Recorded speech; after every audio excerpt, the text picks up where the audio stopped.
Bases dropped on Soccer's morning show. Greetings, at least from half of the show from Macon, Georgia, for the next 3 days. John here, Jarrett there. And very, very busy show. Just to let you know, here's my show notes. And for those of you who are watching on Twitch, it's a full page worth of stuff. So, Jarrett, we got a couple things to start off with from the opening kickoff, brought to us by our friends at Kickoff Coffee, kickoffcoffeeco.com. There's your QR code for those of you who are watching live on Twitch. Don't forget to use the code SoccerDownHere15. You get 15% off of your purchase with everything going on at Kickoff Coffee and kickoffcoffeeco.com. They, in turn, take 10%, roll it over into the youth game. Very, very cool stuff from our friends at Kickoff Coffee and kickoffcoffeeco.com. So how was the high school game of the week last night? Drunk. It was very drunk. For those that don't know, we've been doing high school game of the weeks. Last night we did the Battle of Windy Hill in Cobb County between Campbell and Osborne. School separated by about a mile, give or take. It was drunk. It was hilariously drunk. These teams aren't in region anymore, which is a damn shame. They should be in region. They should be playing each other for competitive region games every year. They were not. But that Campbell won the first of the two legs at Osborne 2-1. Well, Osborne won last night 3-2, including the striker for Campbell hit one of the cleanest half volleys you will ever see from a tight angle and beat Osborne's backup goalkeeper after the starter went out injured. Oh. It ends 4-4 on aggregate. And then they go to penalties where Osborne with a backup keeper get the one save and win it 5-4 on penalties. There's great atmosphere at Campbell High School. It's just a lot of fun. Everybody was having a good time. It was one of those though that everybody, both teams were fun to watch. They both, they were contrasting a bit in how they wanted to play, but they were both fun, and the crowd was fun, and it got chippy at times, but it wasn't nasty ever. The closest it got, I think, was during the shootout where, they started jawing a bit in their walk-ups for shootouts. But otherwise, yeah, awesome to be back in that part of the county though, and to be able to, to take in that competition. So it's something they've done recently to have this Battle of Windy Hill, since they're not sharing a region anymore. And again, that sucks that they're not. But the fact that they're able to keep this going, especially because of that community, you have a lot of kids that grew up, even if they're playing on different teams, they might have grown up together. They might have played together. They might have hung out together, and from an early age. So a very fun game last night. Yeah, well, and for those of you who missed it, here's the goal that Jarrett was talking about, courtesy of us. Throw for Gibbs.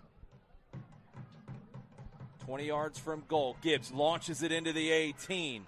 Header won by Osborne. Gibbs controls. Left-footed shot. What a goal! What a goal from Matthew Gibbs! Goal! Goal! Goal! Off the half volley. 3-2. So that was the one that you were talking about, yes? Yes. Well, I mean, because so I know you and Jason dealt with this up in Dalton with teams that love long throw-ins. And Matthew Gibbs could throw a ball 12 miles for Campbell. A big physical striker. Pretty quick for his size too, but was giving Osborne lots of trouble on whenever Campbell did want to to clear it long. Osborne, instead of taking it first time, letting it take that second bounce with their three center backs, and Gibbs was able to get in position a lot of times to win the second ball. But in those instances, he was, instead of being a target in the box, he was hitting these long throw-ins because he could, because he had the arm for it. And as he's doing this more than once, it's not the first time it's happened, wasn't the only time it happened. He'd launch it into the box from whatever angle he had on the throw-in. And a lot of times Osborne would clear it right back to him. And a lot of times he would just try and cycle it back into the box or play it to the top and try and build something. No, that time he just like I said to Jason last night, it's like it was as if somebody pulled out a driver and then just basically spread out and swung as hard as humanly possible. And it was that one time where when you pull that swing as hard as humanly possible, it lines up and it catches flush on the club face because he absolutely swung hard on it in case he hit it. And it just has this little draw right to left. It's the first shot the backup goalkeeper has taken. He actually gets a hand on it, but it was so quick and it was so powerful. Even he got a fingertip to it.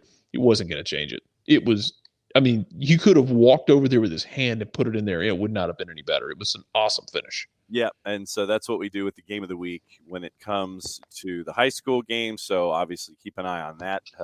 Because of travel, we do not have a game this Friday, but we're back at it again on Tuesday of next week. And don't forget, Soccer's in Session is dialed up, and we catch up with plan is to catch up with Jamie Gleason, the head coach at Collins Hill. So that'll be the in-session interview coming up this week. And to Burn's point, I mean, Burn, you talking about styles, like last night was interesting because both of them, they both, it wasn't, punt and chase with either one of them, but they both had different approaches to it. Osborne set back a little deeper and Campbell was fine, holding possession and trying to build up in the attacking half. Campbell plays a super high back line and Osborne kept trying to test them constantly. They were consistently trying to play the runners in behind. At times we saw Campbell trying to overload the left side. They both, Campbell would try and step up and trap in the middle on Osborne with pressure.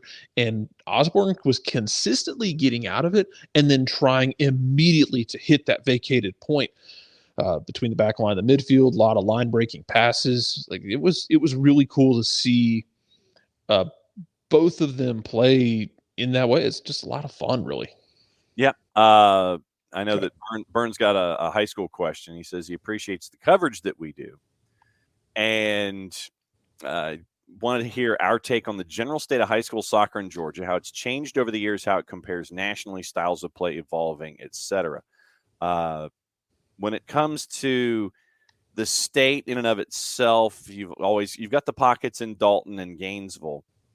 But over the last, say, 5 to 10 years, you're getting it in those non-traditional, and I'll go ahead and use air quotes, areas. You're seeing Thomasville come through on the boys' side. You're seeing Vidalia come through on the girls' side. And it's fun to see in these, it's fun to see in these satellite areas that you see the game continue to grow the way that it has over time. Yes, nationally, you're still looking at Florida, you're still looking at California when it comes to consistency and rankings and things like that. But you're getting McIntosh, Johnson, Gainesville. You're getting those entry points by the state of Georgia when it comes to boys soccer, and so it's been fun to see it grow and evolve, at least from my standpoint. And me personally, Jared, I like to see it be from a Thomasville, be from a Vidalia, to add to what we already know for our knowledge base. And to address Rich's question, I don't know why soccer is played in the spring in Georgia. I don't like it myself, just because it kept me from ever really trying to play it. Mm-hmm. Even as I got a little bit older, just because I played baseball in the spring, so they would have clashed together. I don't know why we played in the spring here. It's kind of annoying, not gonna lie. Yes, no doubt about it. One of my big questions this morning is trying to figure out how ants ended up on a 4th floor hotel room in Macon, Georgia. So we'll get to that, I guess. Sometimes it just happens. Yeah, I know. And so that's where we are. Let's see. This morning. Oh, and then also here's the other story that as a public service, what was provided to us in the Discord, and this is what the Discord is for.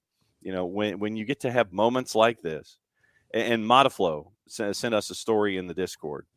And it has to do. Have you ever been sent money, Jared, thinking that the individual that sent it to you might think that you were somebody else? By the same, by the way. No. Okay, so this is well. I also my name is not necessarily unique in that sense. If that makes sense. Like I don't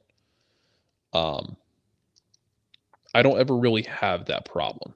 because like you don't find a ton of Jarretts around. So this was interesting, and thank you, Modiflow, for sending us this as a part of our opening kickoff. And we got MLS, we got CONCACAF to talk about. Oh boy, do we have CONCACAF to talk about. Bunch of other things before we get into the 10 o'clock hour. From our friends at Agence France Presse and Yahoo Sports. A 19-year-old Brazilian basketballer feared he was being scammed when his former club paid him $366,000 in a case of mistaken identity this week. The payment should have gone to his footballing namesake, João Victor Gomes da Silva, as part of the 22-year-old's recent transfer from Flamengo to Wolves. No longer with the club either. The incident scared the young basketballer. Quote, "I was scared because I didn't know where the money came from," he said, explaining he feared someone might be using his account to launder money. Now playing at the amateur level, Gomez has promised to pay the club back. Quote, "I'd like to settle that as soon as possible." The footballer Gomez scored a winning goal in his debut for Wolves, by the way, after an $18.5 million deal in January. So there are apparently two João Victor Gomes da Silvas who played for Flamengo. Unfortunately, one was in basketball and the other was in football. So they sent it to the wrong player. Sent it to the wrong player. Yeah, I get that. I'm gathering that now from what you're saying. They sent it to the wrong player. Yes. They should not do that. They should try other things. Yes, they should. Maybe sending it to the right player. Perhaps. Yeah, get your routing numbers correct. We have MLS assignments this week we have to talk about. We got to talk about stuff overseas. We've got Champions League. Bart is coming in the second hour to discuss those calls that drove you crazy this past week from a refereeing perspective, and all of these other kinds of things. So that is your opening kickoff, brought to us by our friends at Kickoff Coffee, kickoffcoffeeco.com. Once again, there's your QR code. For those of you who are watching on Twitch, as Jarrett crushes his first water bottle of the day. And don't forget, that's not the water bottle. That is the Cajun filet biscuit. Thank you very much. How dare you? Good work. So that's your QR code for those of you watching on Twitch. Don't forget, when you go to our friends at Kickoff Coffee CO on social media, don't forget to use the code SoccerDownHere15. And that in turn gives you a 15% discount on everything across the board. And our friends at Kickoff Coffee in turn take 10%, roll it over into their donations to youth initiatives. Very, very cool stuff from our friends at Kickoff Coffee and kickoffcoffeeco.com. So that is the stuff that is going on with opening kickoff. Of course, also Coco brings to the floor. Can we also talk about how the Great Britain World Baseball Classic team gave the "We Want USA" chant after their game? It seems right up there with "We Want Bama" for any football school. Yeah, it's not. Like, look, man, that's not that ain't it. Like, you don't do that to the U.S. You don't do that to Japan. No, probably don't do that to the Korean team either. No. Just especially Great Britain. No. Great Britain, that bastion of baseball heritage. Yes. No. You don't do that. We got good try, good effort. Yeah. I guess We got CONCACAF Champions League to talk about for a bunch of different reasons. And when you went into the matches last night, this is triple header territory. And for those of you who had either FS2 or 2 to NA, and you got the chance to watch matches at 6 and 8 and at 10, that was the fun part of all of this yesterday. And the best part of the whole thing is that you ended up with storylines to talk about. And the first match on the board, Austin and Violette. So Violette, by the way, as a Haitian side, had not played in 289 days. 289. So what happened? In a match that was played in the Dominican Republic, Violette put 3 on Austin FC. Austin FC did not put any goals on this team from the Haitian League on a match that was played in the Dominican Republic at Stadio Cibao. So now, you have a league that currently does not exist. It is an unleague, a non-league. Well, non-league would mean it would be like fourth division or whatever. It is an unleague. The Haitian League is an unleague. And guess what happened? The Haitian club that was in an unleague and now has a 3-goal advantage going back to Q2 for the second leg of the first round of CONCACAF Champions League. I did not have this one on my bingo card, Jared. I don't know anyone who did. And I guess so. Here's the thing about that we can discuss, because there is a certain amount of insanity that comes with CONCACAF Champions League. We know that. We have discussed it before. It's just what happens. Atlanta went through it too. There's something about playing CONCACAF Champions League that just, especially if you're a first-time entrant from MLS, there's something about, you get into CONCACAF Champions League, congratulations, you get to play some club that you might never have ever heard of, who is going to absolutely break you.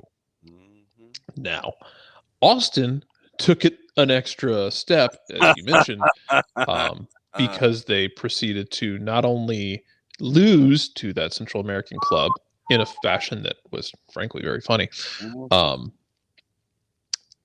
they proceeded to do it to a team that doesn't have a league.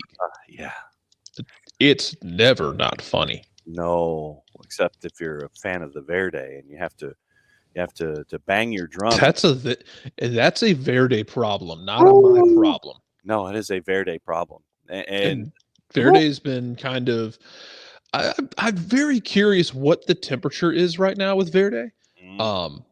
Because you have the first game of the season that they lose. Yeah. And then you have the Montreal game where they win it super late. And then you get 3-0'd. How you feeling there, Austin?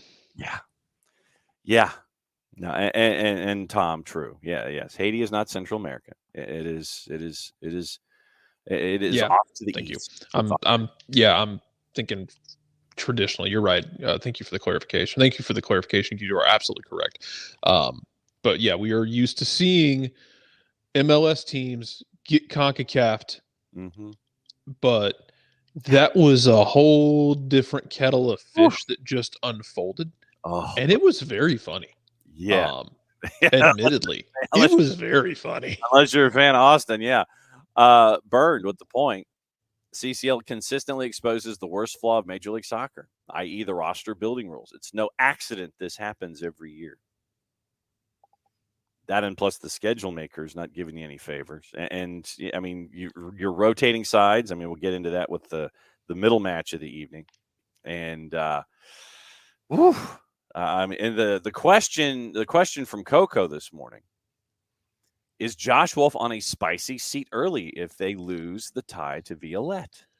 Man, I don't think so, but I think you might get the people's eyebrow over it. I don't think his seat is spicy, but I think you might get the people's eyebrow. Yeah, that's kind of where I'm at with it. Is I don't think he's on a hot seat, but I think people are asking questions. Yeah. You're gonna have questions asked. And Will is saying that watch it come out that the players were out past curfew having a good time. Man, if that happened, I don't know, man. Yeah, you lost to a smaller CONCACAF team. It's kind of a rite of passage. Now you just have to kind of right the ship. Like I don't know. Did you see the third goal, John? No, I did not, but I heard that it was like an OG of biblical proportions. Oh yeah, it's a hilarious own goal. So you're saying Yakety Sax would have worked in the playing of the highlight? It's not. That's not enough. You needed more than that. Whoa. This was an own goal where, in an attempt to unnecessarily clear the ball away, you have a defender falling away, trying to clear the ball away, who in turn actually hits basically a scissor kick into his own goal. It's outstanding. Oh, goodness. Everyone in the state of Texas Mm-hmm. who is not affiliated, with Austin, Yeah. probably this was their Christmas. Wow.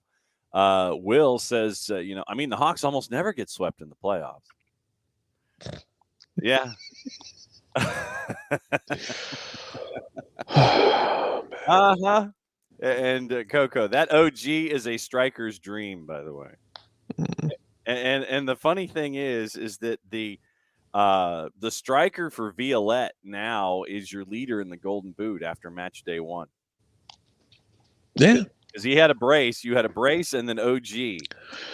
Well, and come on, he got to play against Austin.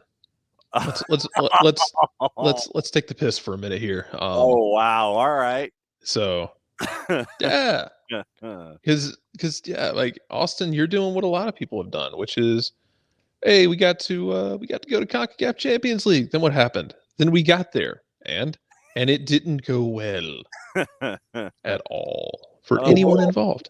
Oh, it's almost like Sark was your head coach for a moment. Don't put that evil on them. Oh, they put it on themselves after last night, my friend.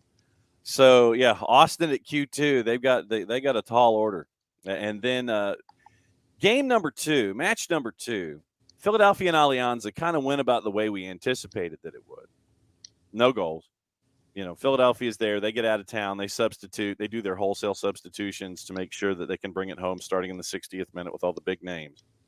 But I think the largest thing that happened in this particular match happened with 20 minutes to go. And there is no truth to the rumor that Ernst Tanner is looking for a new striker and might be able to get him on a TAM deal or something to that extent. A dog wanders onto the pitch at full sprint and decides that he wants to play.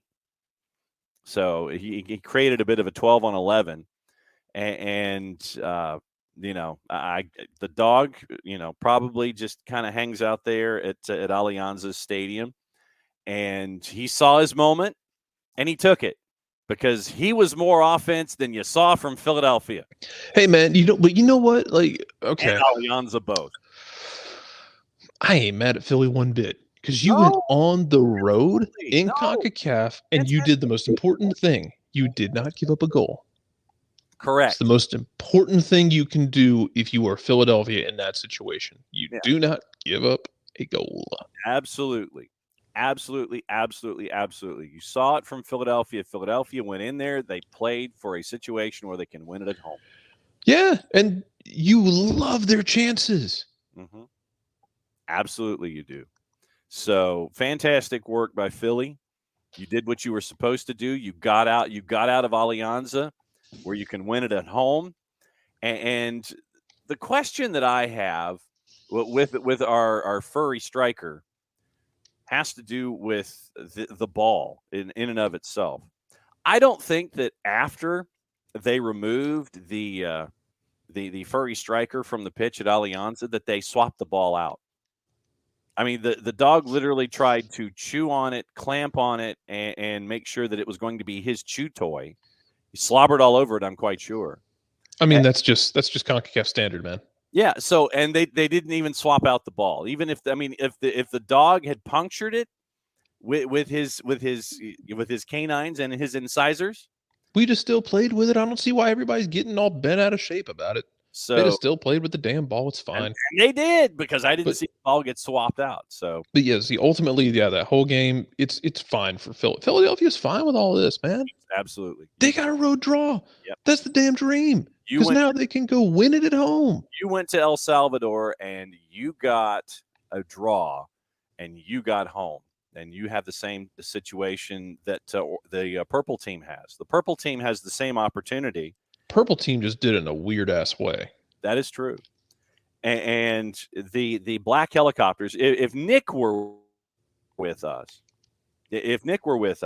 he would probably be discussing the notion that black helicopters were out involving Gignac, because it was relayed that Gignac would not be appearing in the United States for the return leg for the purple team because of personal matters. And so when Gignac, it looked like, got a red card, you're sitting there going, yeah, and this was before the match that it was described that Gignac would not be a part of the return leg. You're sitting there going, yeah, you just want to go ahead and solidify the fact that you're not going to Orlando. You got that red, but then they went to VAR and it turned into a yellow for Gignac for kind of a hands to the face move while you were jostling with a purple team player. Yeah. And so that got reversed by VAR, but there are various reports out there about the why that Gignac is not going to be making the return leg. It is listed as personal. It is listed as personal issues that he has to attend to. There are some sources saying it has links to his vaccination status. Right, Rich. So, yeah, so that was so Rich, yeah. So, yeah, so you're thinking, okay, he's just going to go ahead and get the red and get it out of the way, but it was rescinded to a yellow through VAR. So, purple team's in the same situation that Philadelphia's in. You got a draw on the road at the Voltaire, and you turn around and you have the chance to win it at home. So you did what you were supposed to do. Hey, their resident octopus did some damn work in that game. Mm-hmm. Oh, Pedro Gillespie was. Gillespie did Gillespie things, man. Like go ahead. No, I was gonna say he was not average. No, he was amazing. He continues to be absolutely outstanding. Great work from Pedro Gillespie because he made a couple saves that just keep them in it. Yeah, that's what you want. Yeah, and Byrne, who got a better view of the match, trust me, than I. He says that Schlegel was kicking Gignac all game long, which is good understanding of how bad CONCACAF refs are. Yeah. I wish I had a rim shot for all of these one-timers that the folks are launching this morning. I really do. I need to add a rim shot to our to our base here. No one is stopping you. Yes, no, because you need those kinds of things. So out of the night, Ricky, and that's the thing. We're wondering about Gillespie and if he has a concussion, considering that his head and a player from Tigres' hip met each other late in the second half. So, and he was, he did stay in the match, and there were moments where, he had to kind of take it easy, and he had to lay down for a while. So it will be interesting to see if there is any diagnosis of Gillespie and how he may or may not be available either this weekend for the second leg or whatever. But no, we'll keep an eye on that with Gillespie because, yeah, when you headbutt a dude's hip bone, that's not necessarily something that's beneficial. No, not at all. And we saw that from Gillespie. But, yeah, you look at 2 of the 3 matches and you see that Orlando City and Philadelphia are in good shape because you did what you were supposed to do. Austin did not do what they were supposed to do. Oh, my dear Lord, Austin. That's about all I can say with Austin. You screwed up, Austin. Oh, man. We do have our the thing that there are 2 things from MLS that we need to get into, and one is far more serious than the other. Yesterday, Major League Soccer came out with a 3-paragraph statement. And paragraph 1 or sentence 1, however you want to lay this out. As part of ongoing efforts. Paragraph and sentence are different things, but okay. Well, but I mean, it's like a long run-on sentence. So for me, it would end up being a paragraph. As part of ongoing efforts to advance player health and safety, Major League Soccer has led an effort to petition the governing bodies of soccer, FIFA and IFAB, to allow the league to conduct a temporary concussion substitute trial. We strongly believe in the benefits of conducting the trial and welcome the opportunity to share the data and learnings from such a trial with the global soccer community. The proposed temporary concussion substitution protocol was developed with MLS's medical advisors and would allow club medical professionals to conduct a structured off-field evaluation of players suspected of sustaining a concussion.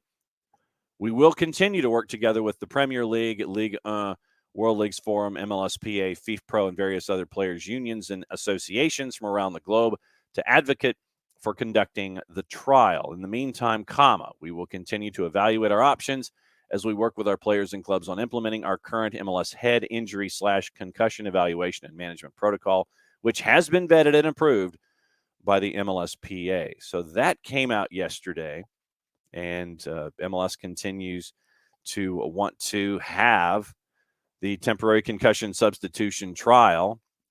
They want to approach things logically for some, and the rest of the world is going, what? Why would you want to do this? Why would you want to do this? Because it makes sense.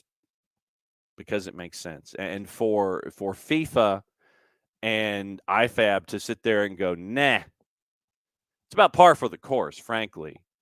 But no, you had that yesterday come out from Major League Soccer, and bully for Major League Soccer to continue to want to have this as a part of their makeup. So, I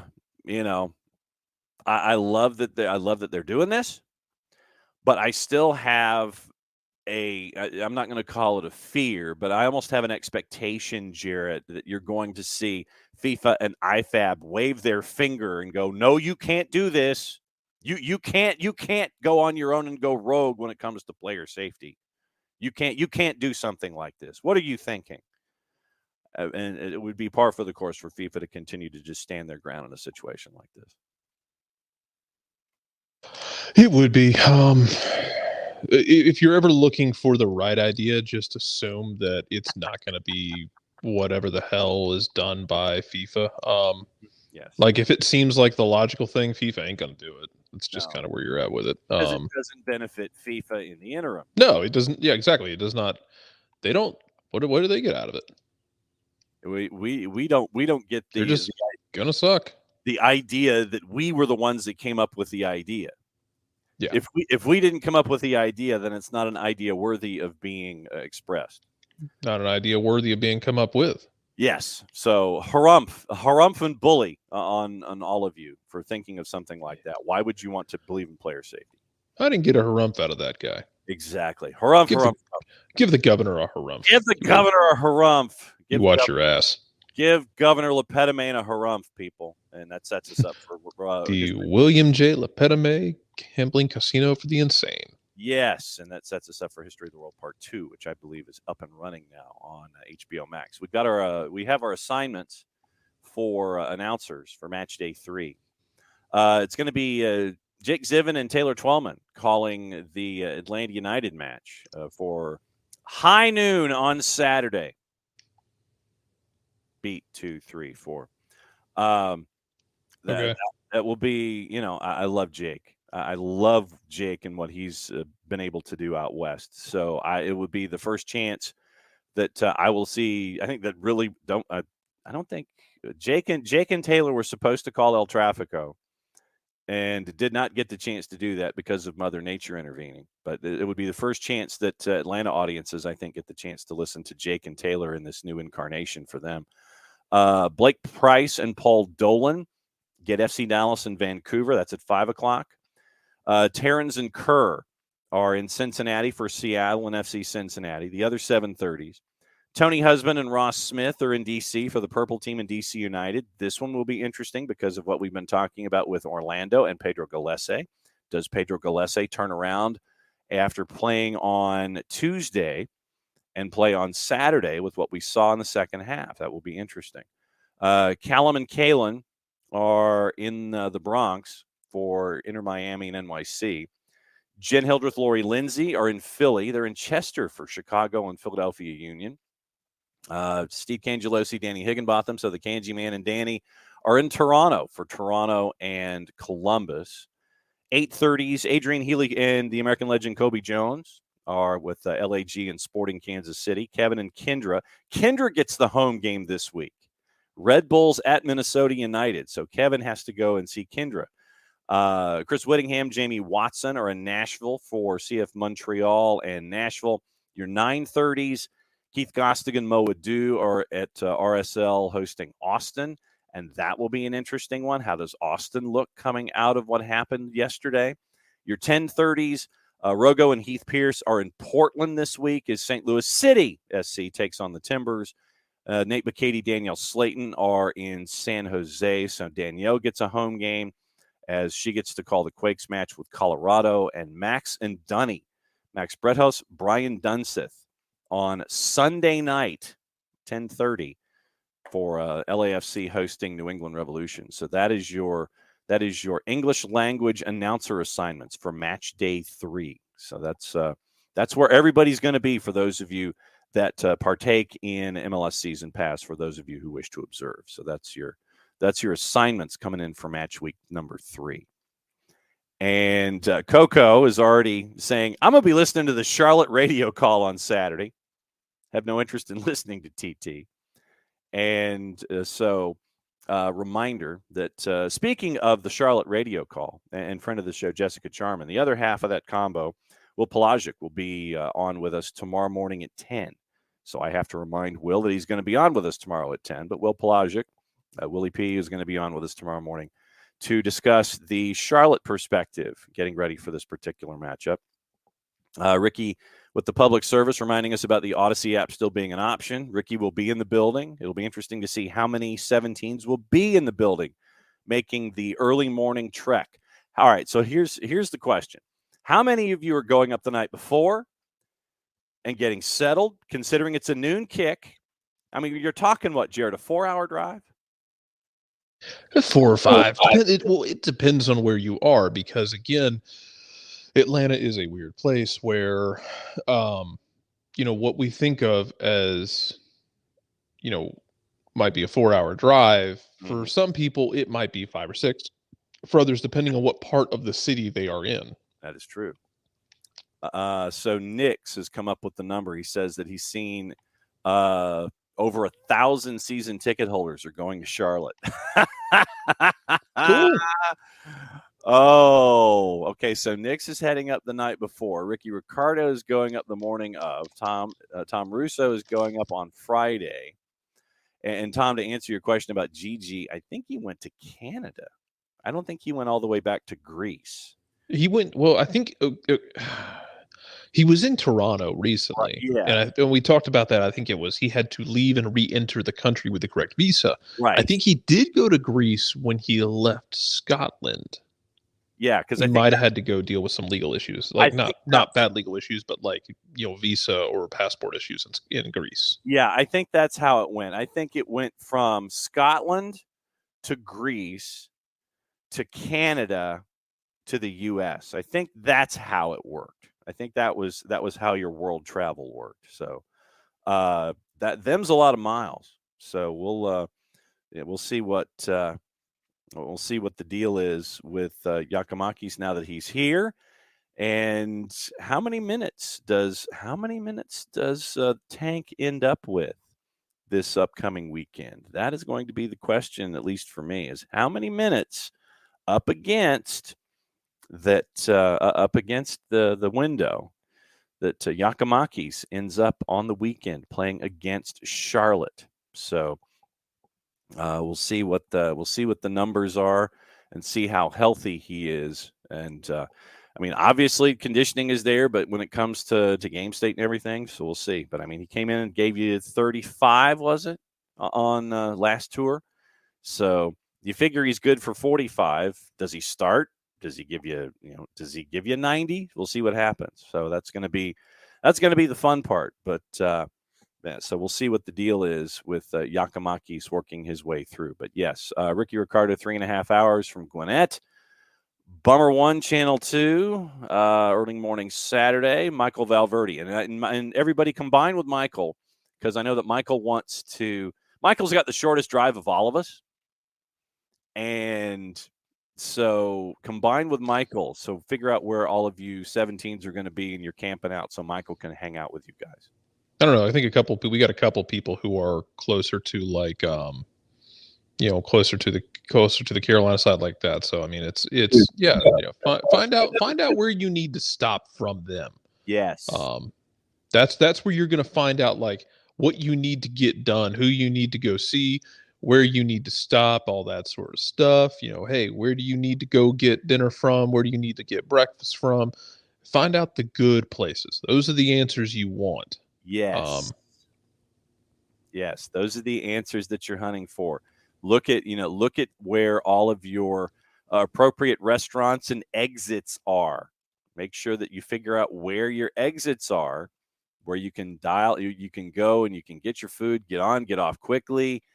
All of those kinds of things. That's what you're hunting for. on the trip up. And I know that a lot of you have done a lot of research when it comes to this particular match. So that's what we're hunting for when it comes to this stuff. Michael Head led off this morning. He says, the chuckling you hear is me laughing at the Verde. It's an embarrassing loss for MLS. No Haitian team has won a CONCACAF Champions League knockout round match in this format. Embarrassing. I don't think you're wrong. No, it is. And it's, like I said, it's varying levels of it's varying levels of going into CONCACAF Champions League. If you are if you are an MLS team, this is your first run, like Austin is in right now. Yeah.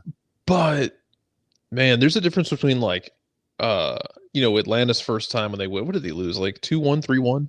Yeah.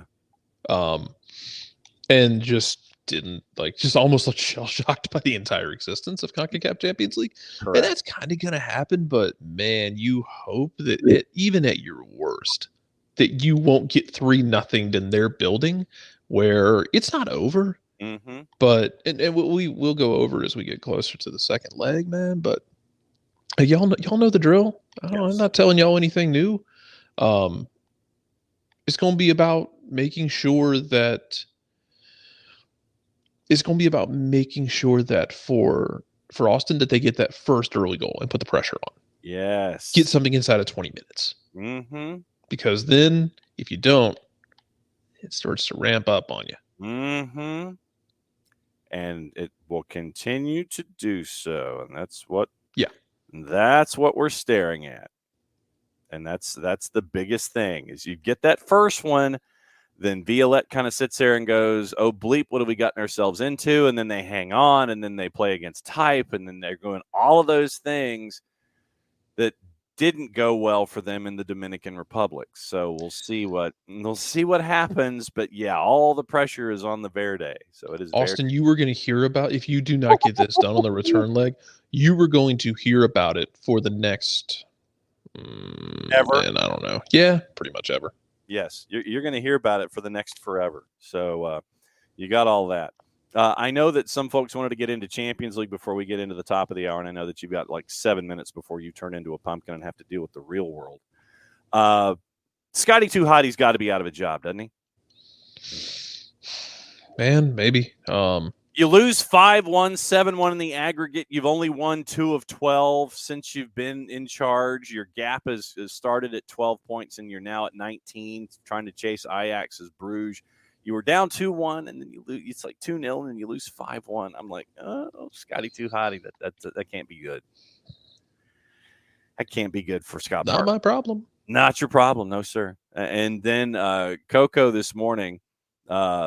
What Coco was wanting to talk about, and we'll get into this with Bart as well. Coco hates UEFA refs who want to make it about themselves in the middle of a Champions League knockout second leg. Chelsea got bailed out. We literally had this same conversation during the World Cup, if y'all remember correctly, because you had one of the UEFA refs doing a World Cup knockout round, it was the final or the semifinal, and just basically everybody was there to see him. It's pulling the RVD move, all about me. Yeah, it's when he or Shawn Michaels would guest ref. Yes, absolutely. What do you mean y'all didn't want to see me?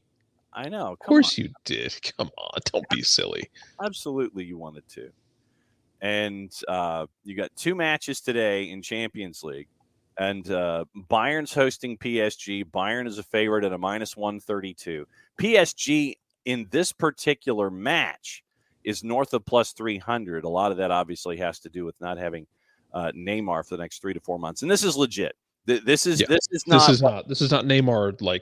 I think Carnival is over. First of all, this isn't Neymar deciding he needs a vacation. This is the man's ankle is basically paper mache at this point. Right, and so he's out 3 to 4 months. So PSG's got a lot of work to do, and Bayern right now on this match day is a -132, and Spurs hosting AC Milan. Spurs is a -122. AC Milan is a 363. So you're looking at those numbers.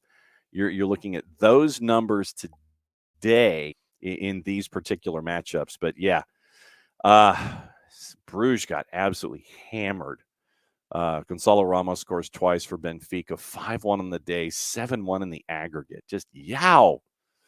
Yeah, that did not go over well for Scott Parker if he's trying to continue to be the stylish gentleman on the sidelines that he is and try to keep his gig. So that is not looking for Scott Parker as he continues. Also on the board, you have a lot of other things going on. We'll get into, Conference League, Europa League, just to let everybody know what's going on the telly today. And that's the other part of the fun thing in all of this is trying to figure out, okay, what's on television? And it's going to be another viewing day where you probably could start like at 12:30 or 12:45 and just until midnight. You can just continue to watch anything and everything that you want to watch. So very, very busy day when it comes to soccer on TV. And since I'm here in the hotel room alone, obviously it's going to take a little while for things to load. So FS2's got CONCACAF Champions League at 6 and 8. Tauro, Leon, Olympia, and Atlas. Bayern Munich and PSG is at 3. 2 to NA has the Vancouver Whitecaps and Real España. That's the third one at 10 o'clock. So if you want to watch your triple header, 6, 8, and 10 on 2 to NA. Paramount Plus has Spurs and AC Milan, as well as Bayern Munich and PSG, and they also have the Women's Super League at 2:30. So that's your rundown of what's on television today. So you can kind of get started and work your way through. But very, very busy day, very, very fun day on a bunch of different fronts. I know this will shock you, Jarrett, but Watford fired their manager. Okay. They're really good at that. The Brazilians are impressed. It's like it's Wednesday, so therefore Watford fired their manager, Slaven Bilic, and they replaced Slaven Bilic 17 minutes later. Chris Wilder. So as Aberdeen continues to look for a manager, Chris Wilder was on the list until he wasn't. Literally, they fired Slaven Bilic, and then 17 minutes later,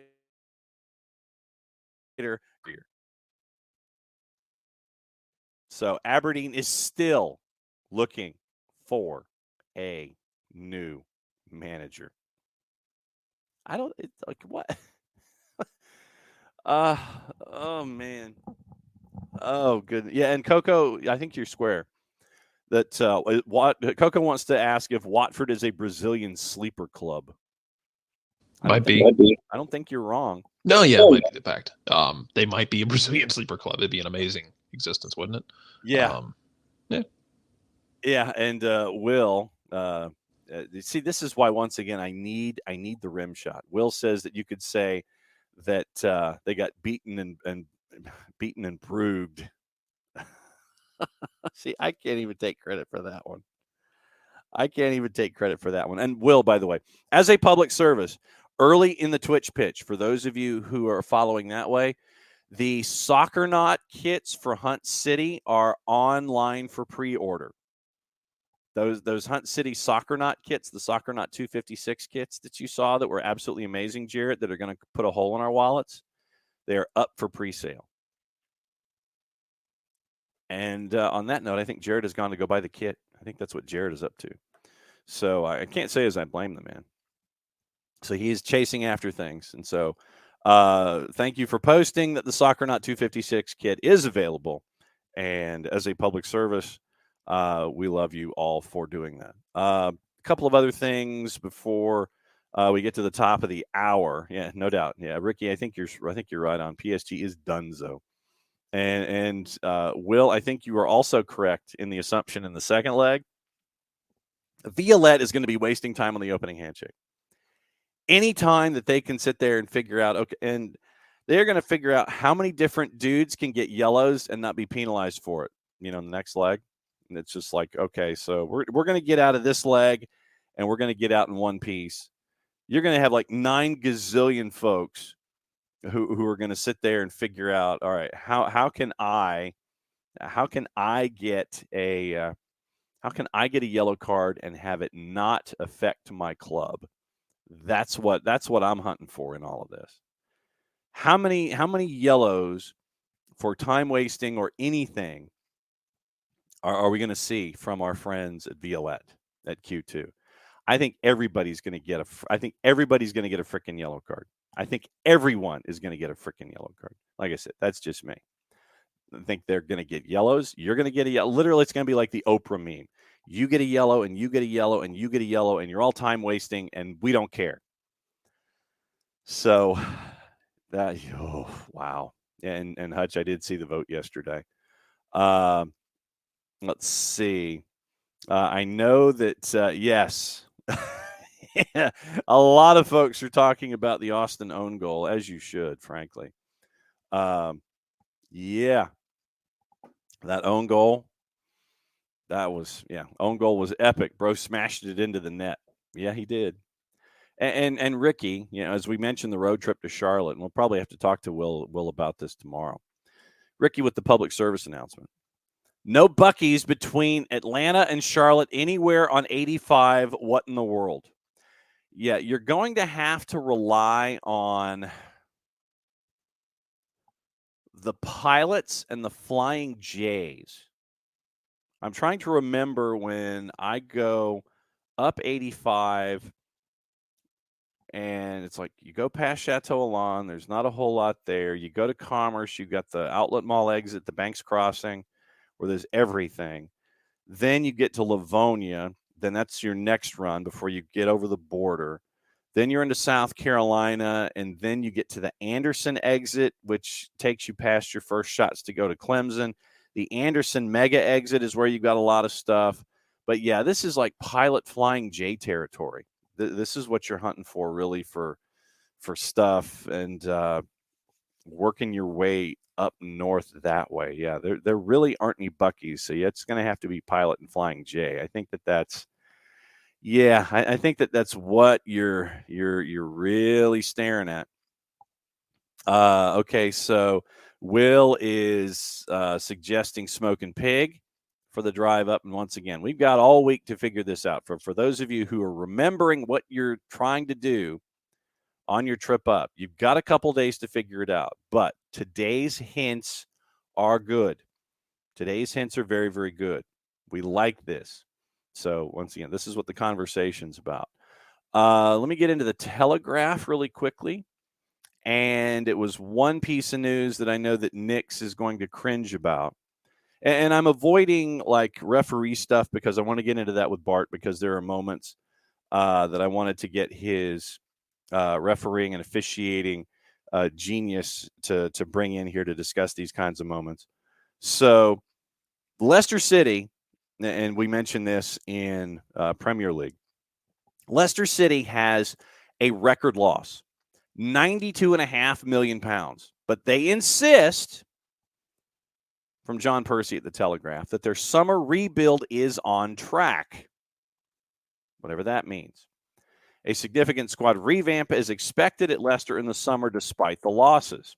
Record losses for the financial year ending May of 22.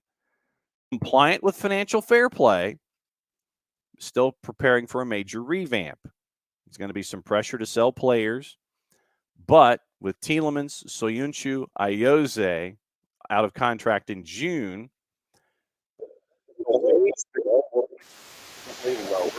summer. Nothing like having commercials going off in your ears. James Maddison could cost the minimum of £60 million. Also,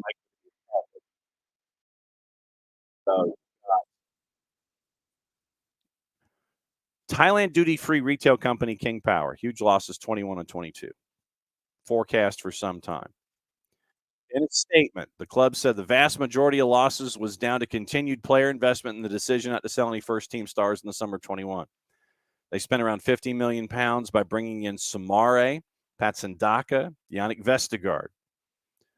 Refused to sell any of their stars in that summer for the first time since winning the title in 2016. Conte, Drinkwater, Mahrez, Maguire, Chilwell. They've all departed. In the summer of 21, Leicester made the decision to keep the squad together after winning the FA Cup. Didn't sign an outfield player in the last summer transfer window until deadline day, recruiting Wout Faes using some of the funds from the Fofana sale.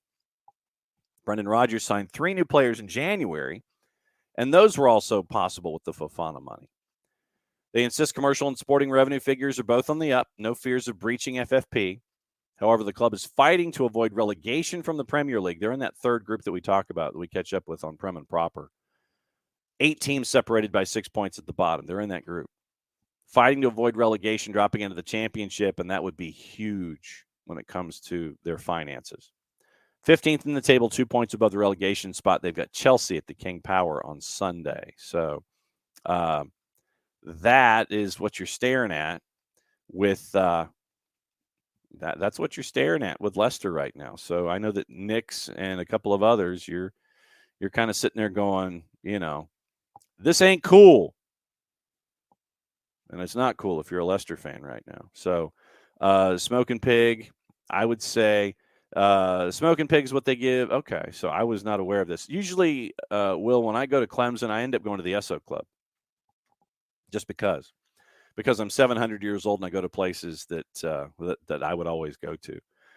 Smoking Pig, Gold Sauce is being recommended. So I think that you need to take an extra hour for the detours and go get your Gold Sauce and figure out what the idea is and what you're hunting for. All right. So here's your news update from Dylan. So Dylan might be later on till 11:05. So Bart, we go ahead and send a note to Bart. We can flip-flop our guests here. All right. So nothing like live radio here. All right. So so Dylan is unhappy International Women's Day, although every day really is International Women's Day. So we got that. So I am going to send a note, see if we can flip-flop our guests here and see how busy Bart Keeler is. So I will suggest to Bart he can come in at any time. So there we go. All right. So as we start Thursday, Friday, Saturday, 3. Wow, what they're only okay. So Smoking Pig's only open 3 days a week from 11 to 9. Okay, that's a good public service announcement. All right. So you've got Smoking Pig, all the other things, but like I said, here traditionally this is what I end up doing when I go from Atlanta to Charlotte. I end up stopping at an Arby's or a 7. See, that's the other thing. Here's what South Carolina has that the state of Georgia does not. 7-Elevens. There's 7-Elevens in the state of South Carolina. They do not exist in the state of Georgia. Sadly, I don't know why. But 7-Eleven is traditionally where I end up. That's where my exits are dictated. But traditionally, it ends up drifting off. Okay, there's a 7-Eleven or an Arby's or something like that, and that's usually in the Greenville area. So that's usually where I end up stopping. Yeah, and that's the thing. The first folks that figure out 7-Eleven, Wawa, who else? We might be a little far out of range for an In-N-Out. We do have Whataburgers now in Georgia. So that's a good pull. I've yet to go to Huey Magoo's. Huey Magoo's is gradually working their way north. But, yeah, for me it would be In-N-Out Burger, more Whataburgers that are closer than 90,000 miles away and the lines are wrapped around the building. But, no, I definitely understand your desire for Wawa, Tom. No doubt about it. Let's see. Public service announcement, even though I do not have the banner behind me. Once again, brought to us by our friends at Lemonize Service for odor-free, clean, fresh air. One place you need to go, it's a Lemonize Service. QR code is not over my shoulder because that is in Atlanta, and I am in Macon for the next 3 days. So if you're looking for odor-free, clean, fresh air, very, very green way of going about it, better than your masking agents that you have under the sink or above you in the cupboard, because when you reach under the sink or above you in the cupboard, then what happens is you end up with a masking agent. That's why they call it a masking agent. It masks the odor. It doesn't attack the issues all the way down to the molecule like our friends at Eliminize Service do with their proven scientific formula. And if you want more information, they have two ways of going about their pricing: by the cubic foot or parts per million, to come up with a price that's affordable for you. Go to the website, eliminize.com, but do us a favor and do a hashtag Atlanta after eliminize.com so they know what part of the world that you are requesting their services from. So eliminize.com, eliminize.com/Atlanta. Eliminize.com for odor-free, clean, fresh air. Eliminize Service, proud sponsors of everything SDH, as we are here in hour number 2. Like I said, we are here in Macon all week for the basketball championships. And 29 months. Man, 29 months. So that's 2 years, 5 months. Here for the basketball championships. It's on GPB Knowledge, and it's on all of our social media platforms, the app, and all that kind of stuff. Broadcasts start at 1 o'clock today, tomorrow, and Friday. They start 11 o'clock in the morning on Saturday.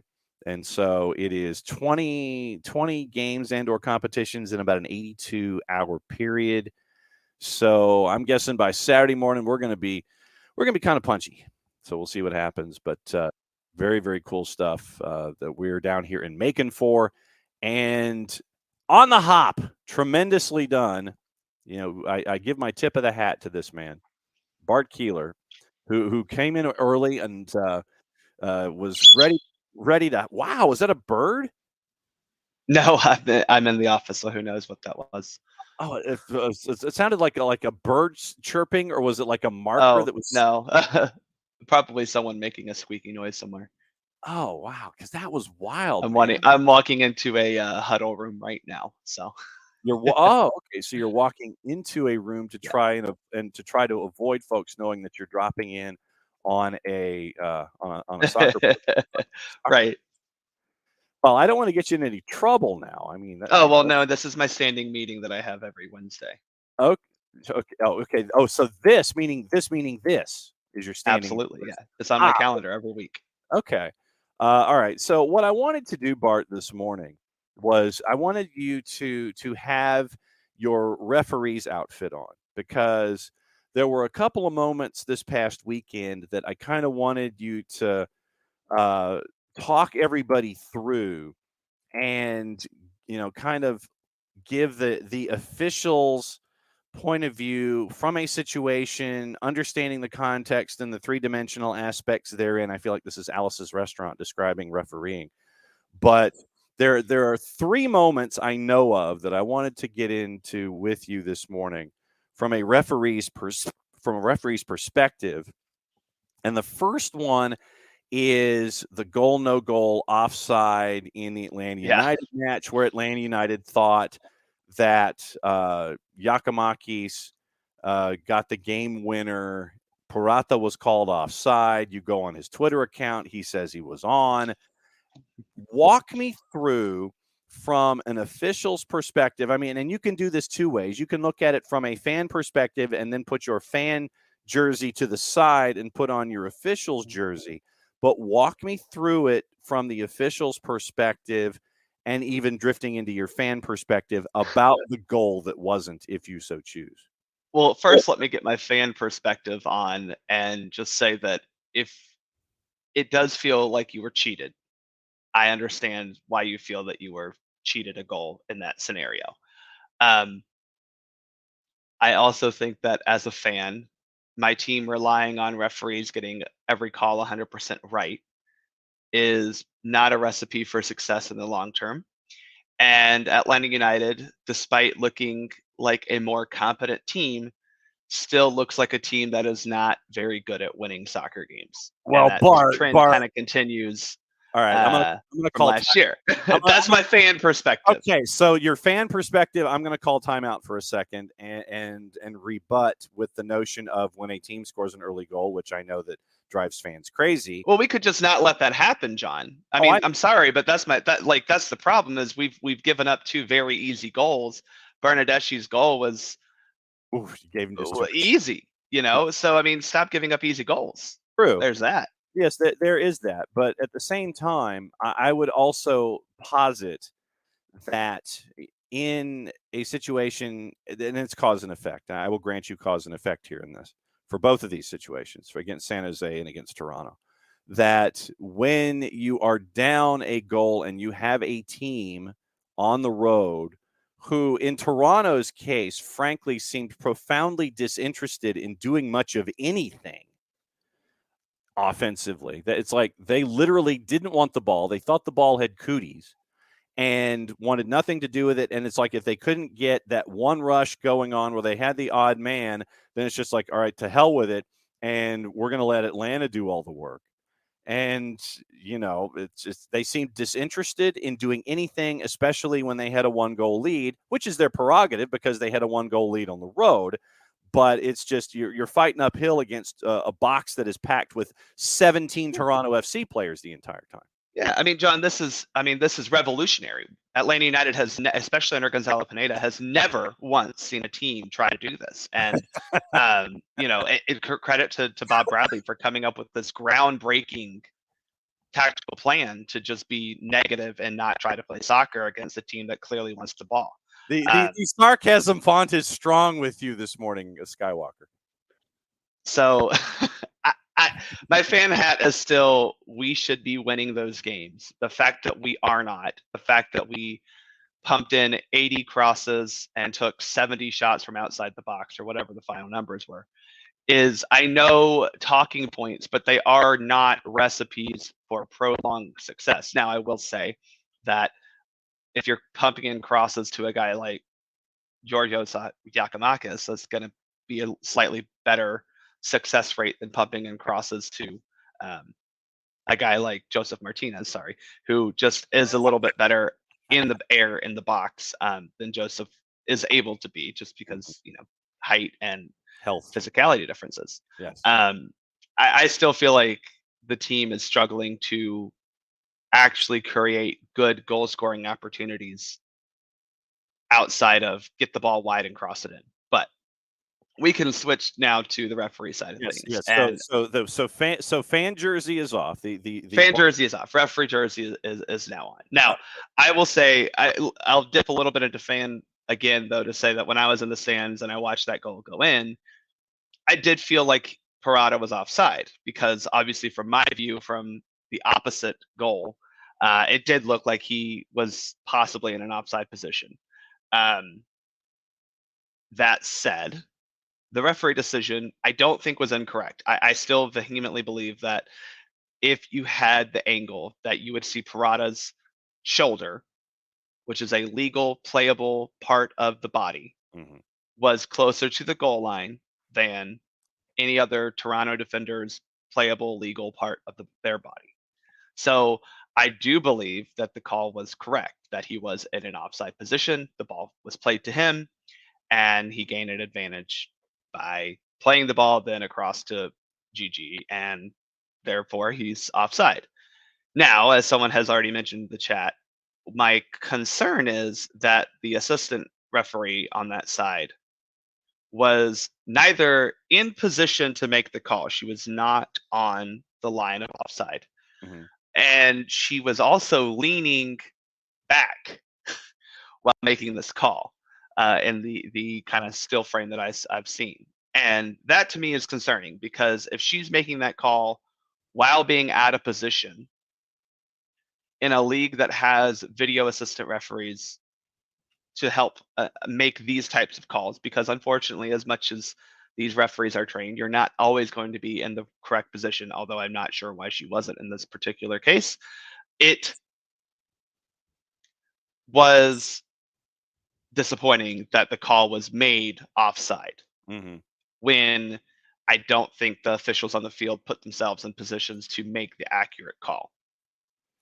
Well, and one of the other elements in this for me is you don't have uniformity in your television production, or if you do, then you probably need more cameras. But I don't think you have the same number of cameras in each location and the same access points in each location. So what you would need in the Atlanta United situation is either a slash camera, a camera at a 45-degree angle at an elevated platform, like on the 200 level, or something at, say, the 10-yard line when you're looking at football lines. So you could be there at the 18 and see a lot tighter that particular situation. Okay, is it the shoulder? Is it the foot? Is it the defender? Is the defender, with his positioning, allowing the Atlanta United player onside? So you have it from the refereeing perspective. I'm adding in the television perspective here, where you could have that assistance, but you need more angles to show that you need that kind of assistance as well.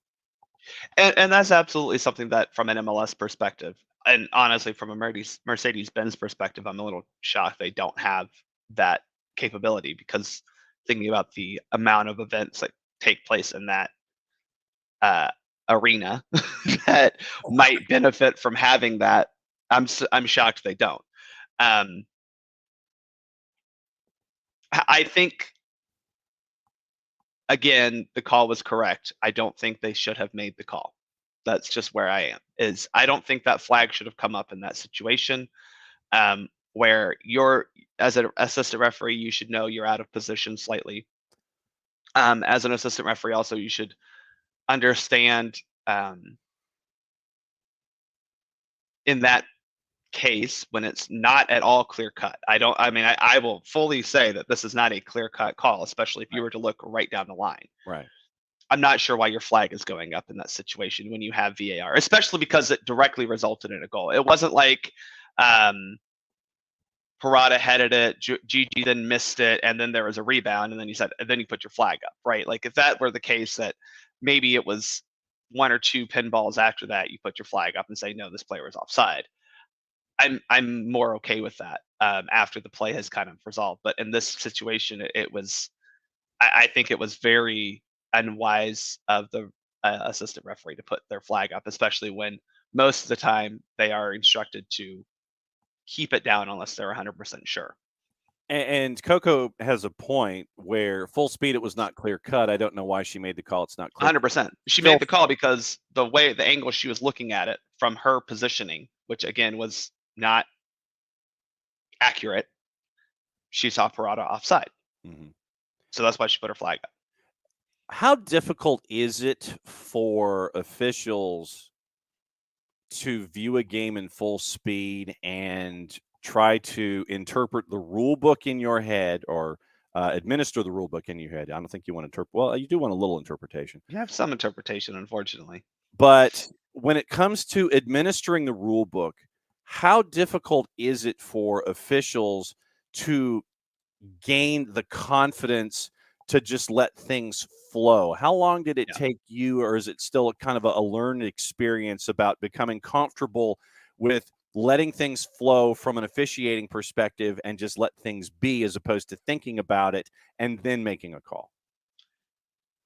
Well, at the level they're officiating at, they should be very comfortable with that. And as an assistant referee, you have some very basic duties, to be quite honest. Yes, you are able to assist the referee in calling fouls, but at the end of the day, your job is to signal that the ball was in and out of play, or that a player was offside. Those are your two jobs, right? Yeah. So in this case, she wasn't doing the job to the level she needed to. And that's not a rules interpretation or anything. Now, Nima Sagafi, on the other hand, we can talk about him in a second. But, I think he struggled with the game management a little bit no question. in this match. You're going to ask Luis Araujo about that. Yeah. I'm still shocked that was it Michael Bradley who decided to go almost 2-footed on was it Araujo that Bradley went 2-footed on?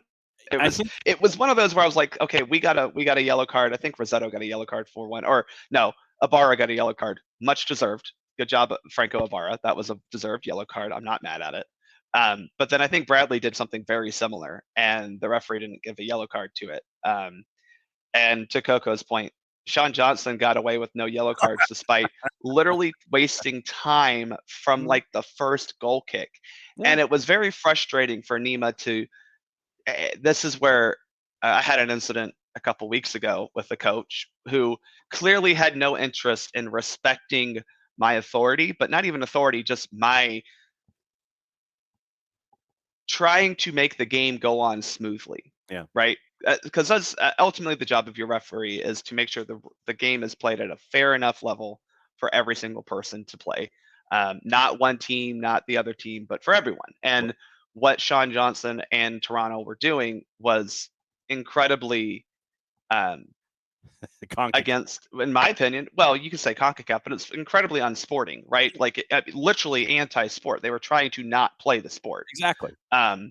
And Nemo Sagafi was trying to manage that at the beginning, but I think he kind of let it go, probably said some things, shouted, gesticulated. Then toward the end of the game was literally running up to Johnson at every goal kick to say, okay, take this. Like, if bruh. you're having to do that repeatedly, it's very clear then that the team, the player, the whoever is not respecting your authority over the match as a whole. And that was, to me, deserving of a yellow card. That's literally unsporting behavior. Yeah, yes, it's delay of a restart of play, but at that point, we're being unsporting. And then you also had Bernadeschi making more contact than Yamil Assad did on Eric Zavaleta back in 2017. And see, now I know when the fan comes out, and I know when the referee comes out too, when it comes to all these kinds of things. Incident number 2, the retaking of a penalty. Yeah. How often has that happened for you when it comes to an officiating situation? A lot, honestly, because obviously the level I referee at, you have a lot of kids who I don't know if you know this, John, but kids have very little patience to begin with. Wait, what? And very little self-control. Oh, there's that bird. I was moving my computer. Okay. Very little self-control. So we retake a lot of penalties at my level because kids just run into the box for no good reason, or goalkeepers come off their line. So in this case, though, yeah, it's the Chelsea match. As much as it was clearly rigged for Chelsea, the retake of the penalty was the correct. Arsenal guy. Yeah. Yeah, it's weird because you look at it and you go, wait, Chelsea was into the box. 7 of their players were in the box before any Dortmund player went into the box. And that's true, but it's not about if you're going 90 and the car next to you is going 110, you're both still speeding. Mm-hmm. So we don't really look at that. Now, if the car next to you is, making illegal lane changes, then that's probably a worse offense than just speeding.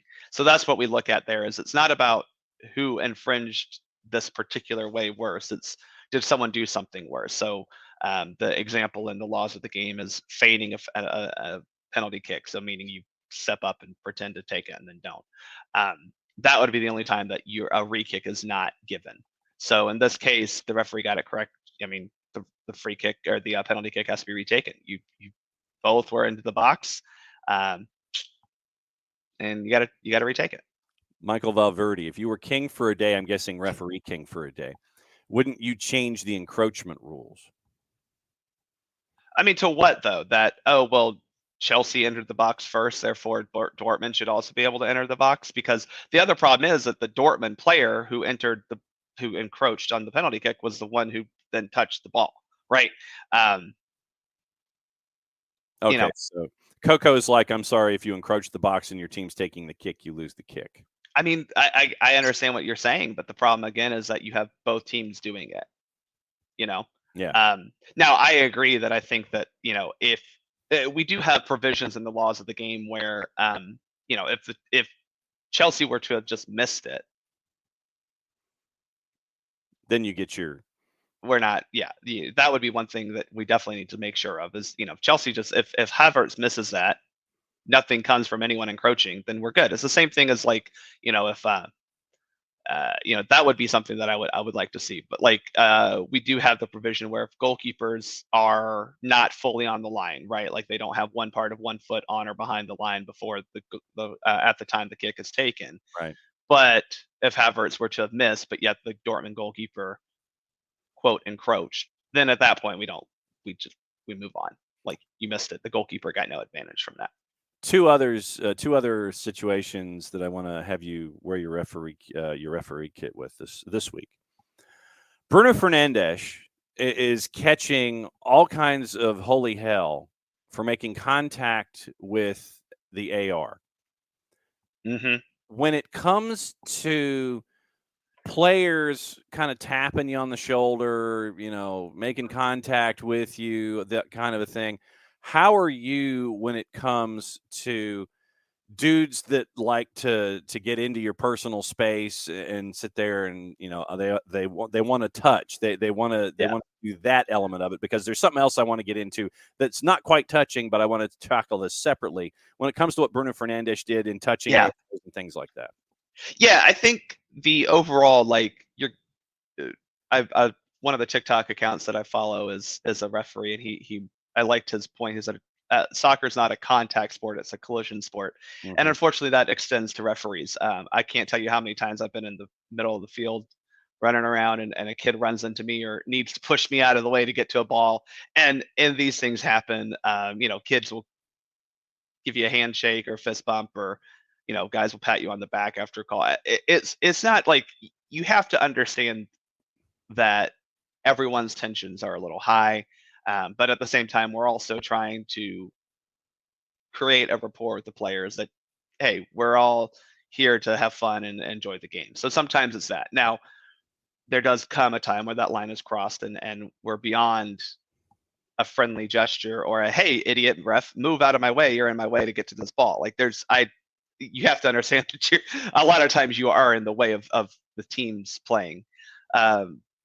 There does come a time when that line is crossed, and it's hard to judge intent. That's why a lot of our laws, we try to take intent out of that interpretation. But in this case with Bruno Fernandes, who quite honestly looked like he hated everything about his life that day.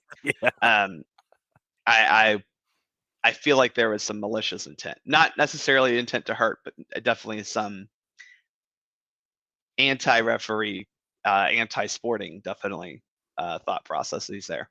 Okay, so then my fourth topic has to do with and this was a point that was made in the Twitch pitch, and this is why I'm bringing it up.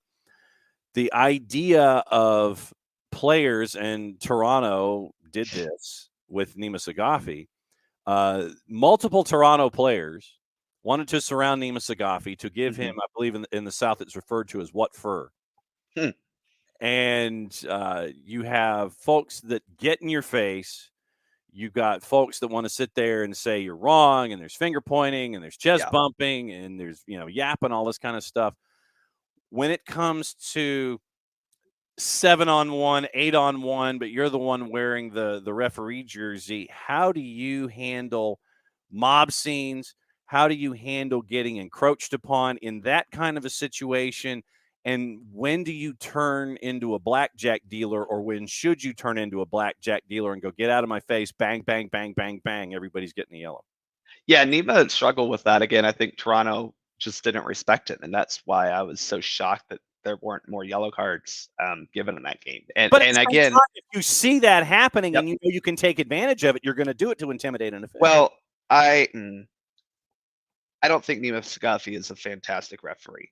So hopefully this is one of those things that our new director of professional referee organization can work with him on and encourage him to give out the yellow cards for that, because this is something that you do have to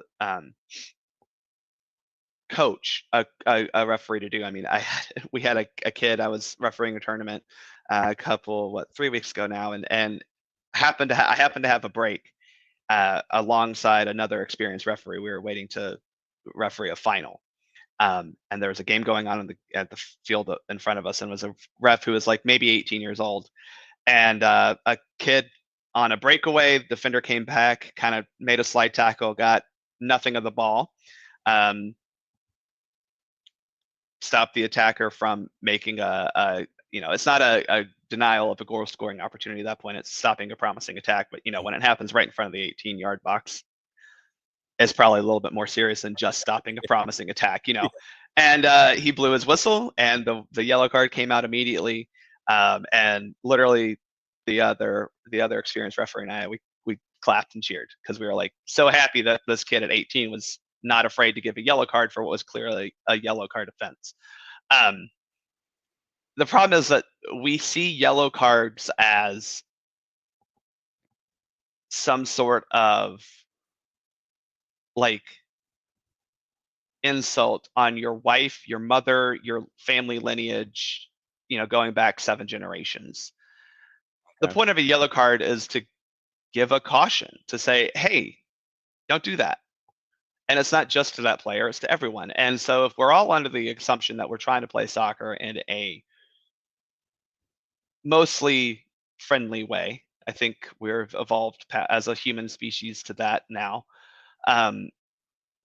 We should all understand that yellow cards aren't, there's no real punishment beyond that, right? Like if you get a yellow card, the other team isn't getting a penalty kick or anything. I mean, you've already committed a foul for the most of the time when you're getting a yellow card. Why are we getting so upset about a yellow card? And Toronto, again, refusing to just let the referee, refusing to let the game play out the way it should play out.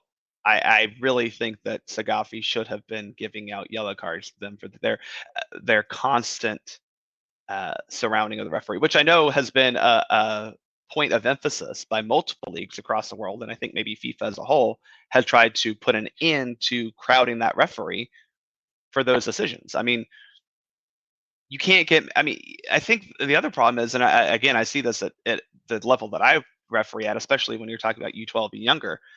I mean, parents, when you call a foul on a kid, parents act like you have just told them that their kid is like a serial killer. Like my child did something wrong. How dare you? It's like, yes, you're playing a collision sport. You're going to run into each other. Sometimes it's clean. Oftentimes it's not. And it's the job of the referee to be there to say, that's not fair.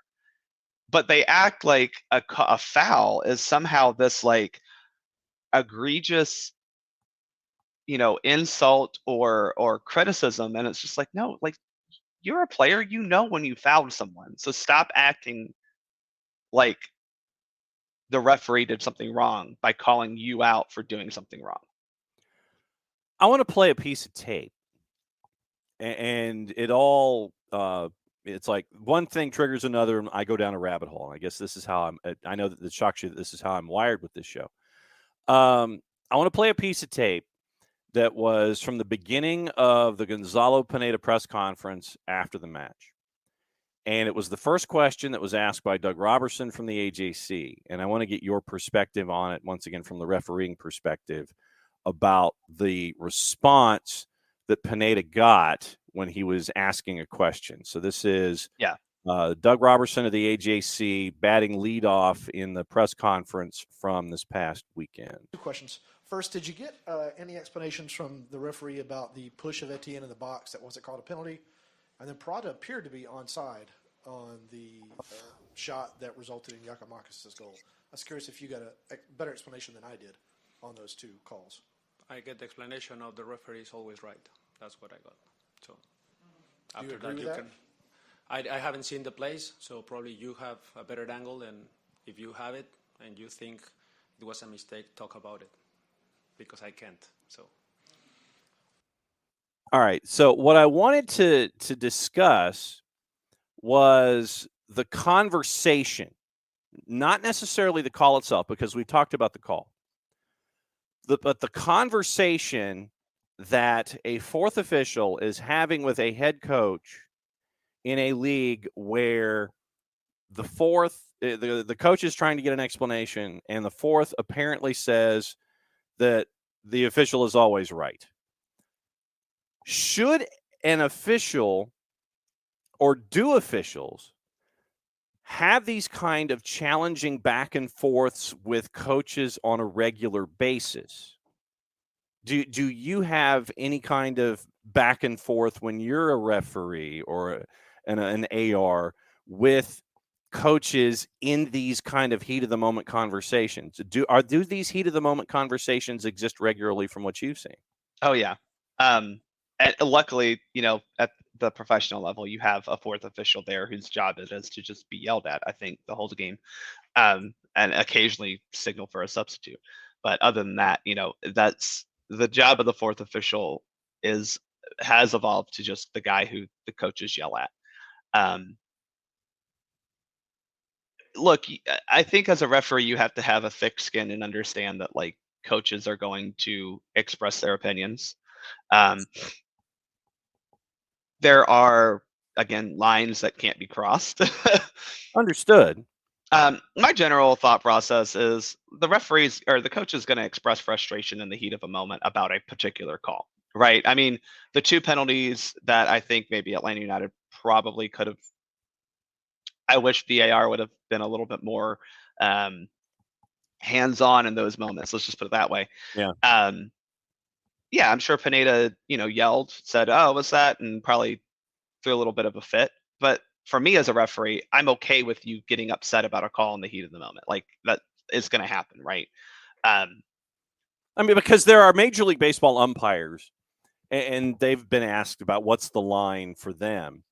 And the experienced umpire that is not named Country Joe West or Angel Hernandez would say in these discussions, you can call me any name in the book you want, but the second you start going after my family, that's when I'm going to ring you up and get you out the door. Yeah, so there's two lines that I don't allow at my level, right? First off is if it goes past the once we've restarted play, we're done. The situation has passed us. That's number one. Number two is, again, especially at my level. Yeah. You're not going after my assistant referees. Part of that is because for me, and this is a warning to anyone in the chat who has kids, most of the assistant referees I work with are under the age of 18. I'm the adult. Yeah. As a coach, you're the adult. You're not going after the 14-year-old who's just doing his best and, in my opinion, is doing a great job, but, maybe missed a call because he's 14, 15 years old or she's 17 years old. Like, but at the professional level, I do think there is a level of like once that play has restarted, we're moving on with the game has moved on. There's no point in arguing anymore. Like that's really where it comes down to is like, what's the point in arguing this call when we've restarted play? There's no way to reverse, change, fix, alter, or go back to it. We're moving on, and so for me, it's not always about what you say. It's what's that duration of how at the level how what do you what's your level of your voice and the Your level of animosity. Yeah. But then how long are we going on? Because once we've restarted play, like we need to stop. And then the notion that Gonzalo Pineda brought forth in the presser that the fourth, with the one that he's going back and forth with, the fourth says that center F is always right. To just basically to jump back at a coach like that, to clap back at a coach, that to me seems a bit excessive from an AR's perspective. Yeah, I don't think that's the proper way to go about that as a fourth official. Personally, I think that was a little naive of him to say that because he's not always right. Your job as the whole team, and I've had to do this as a AR1 being on the coach's sideline, and at my level, again, most of the time, when you don't have a fourth official, AR1 becomes the guy that gets yelled at most of the time. Mm-hmm. You have to back up your guy in the center. There's nothing wrong with that. And as a referee, you understand how and why they arrived to a decision. But there are a lot of things like, oh no, it wasn't a penalty, no, it wasn't a foul, or anything like you can just repeat that. Say the center referee is always right is a very naive thing for anyone to say. Can you put on your Soccer for US POD hat for some breaking? Yeah, let's switch gears. Okay, so Soccer for POD, we have some breaking news that's just come across the table, so we want to talk about this.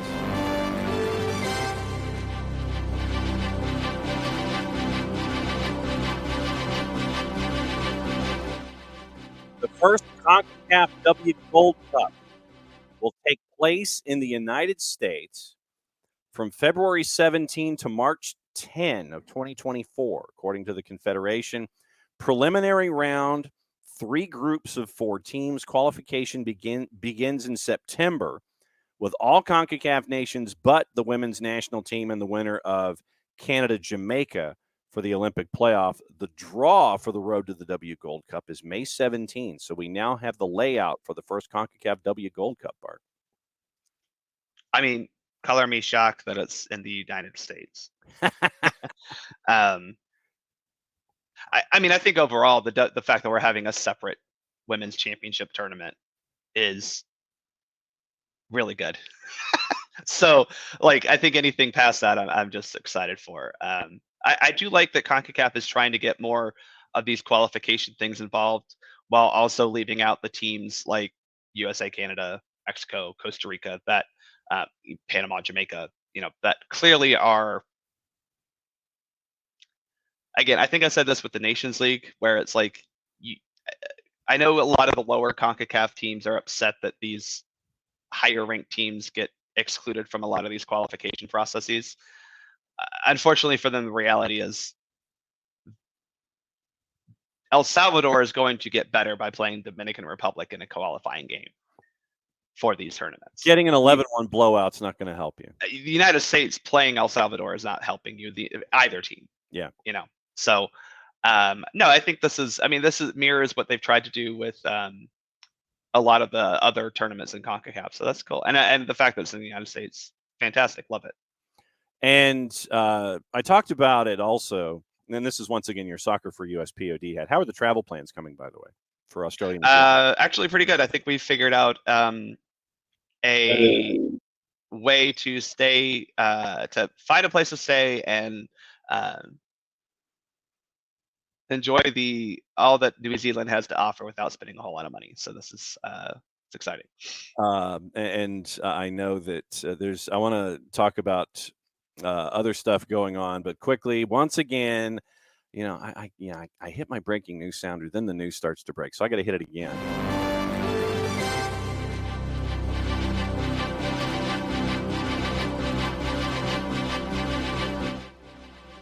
Scotty Too Hottie got sacked at Club Brugge. Oh, well, they didn't have a great showing yesterday, did they? Well, no, they did not have a great showing, and he had only won 2 of 12. And so winning 2 of 12 after losing 5-1 and losing 7-1 in the aggregate was a 12-point deficit to Ajax that turned into 19. So that did not help. 46 goals in all competitions this season. 21 have come since Parker's first match in charge in January. Appeared resigned to his fate after the match. I understand why you asked me the question. It's been aimed at me for some weeks now that momentum has picked up. I can't really control that. I'm not in a power position to understand it, and you're asking probably the wrong person, in that what I am is fully committed in trying to turn that corner, and that's what I'll do, end quote. But Scotty Too Hottie has been fired, sacked. Yeah. And his wardrobe is leaving Club Brugge. So yeah, I mean, the fact of the matter is Club Brugge expects to be a top club relative to their level, but like he hasn't shown it there, which is sucks for him. Yeah, brought Bournemouth up, and they freaked out after losing 4 matches in. Scotty Too Hottie gets fired, goes to Club Brugge, wins 2 of 12, and gets sacked there too. So now. Yeah. I talked about it early in the week, and the reason I ask about your travel plans is the sponsorship deal with Visit Saudi, and I have been expressing my continued displeasure over the idea, which is officially unofficial. It's kind of there, kind of talked about, kind of not. You've got Adriana Lima as an ambassador, which makes so much sense. Hashtag sarcasm font again. FIFA continues not to be able to get out of their own way in these situations when it comes to this tournament that you will be attending. Well, I think, and I made mention, I think that the first stupid thing right? Outside of the just social cultural part. The first stupid thing, which is the thing that FIFA should always be concerned about from a business side, is why are you bringing in an external tourism, another country's tourism board Uh-huh. to a country's hosting of the World Cup? I mean, that's the biggest thing that a lot of these countries host a World Cup for, is because they know they bank on it elevating their status as a tourist destination long term. We're marketing our two countries right, to be, especially Australia and New Zealand, which are like known tourist destinations. So yeah, we're marketing our two countries here as a travel destination hosting this tournament. And by the way, the parent organization for the tournament decides It's to going, go to a third country who is trying to improve their public image on multiple fronts and go, hey, how about, we'll visit Saudi. We'll put y'all on the cover of the magazine for the magazine that's for somebody else. Yeah. Aye. It was, so the first thing from that business side, it was like, this is a great way to piss off your already like established business partners. But then you look at okay, why is Saudi Arabia? And clearly, again, as you laid out, this is part of their whatever 2030 or whatever propaganda machine. Yeah, Saudi 20, correct. Yeah, which, look, the cynic in me looks at this and says, they're just doing this to save face and pretend like they care. Hopefully, Saudi Arabia is genuinely trying to modernize the country and their culture to be a more open, welcoming, and tolerant place for people who are not Saudi and of their religious beliefs. Right. Among other beliefs. Among their particular strand of religious beliefs. We'll just put it that way. Yes. There you go. Their beliefs that they use religion to justify. That's a better way to put it. There you go. Okay. I will also say that the United States has some issues with that, and we keep saying this in places like Tennessee, Florida, Kansas, and Iowa. So, this is not exclusive to Saudi Arabia. No. But the fact that you're talking about, I mean, I think what it boils down to is we saw that in the men's game, people were already concerned about this with Qatar, right? And I'll give Qatar a lot of credit. They put on what seemingly was a very good tournament. I think that their biggest advantage was the fact that you played every game within 3 miles, and fans were able to go see a lot of games, which is fantastic. That's what you want at a World Cup, But when it comes to the women's game, there is a level of, and I'm not trying to conflate sports and politics, but there is just a level of like, has Saudi Arabia ever once supported the women's game outside of this? Have they supported women's rights, vocally, vociferously on the international stage outside of just, being relatively the best in that region, which is like not saying a whole lot, So it came as weird that Saudi Arabia did this because it seems like they were just trying to glom onto something to make them look slightly better than they actually are. And I feel like the Women's World Cup has a plethora of sponsors and partners that they could work with that would actually do something to invest in women's football and women's social equity as a whole. And we're talking about this on International Women's Day, whose theme is embrace equity. And again, at what point was this about equity? I do think there needs to be some level of good faith when sponsoring the Women's World Cup. Yeah.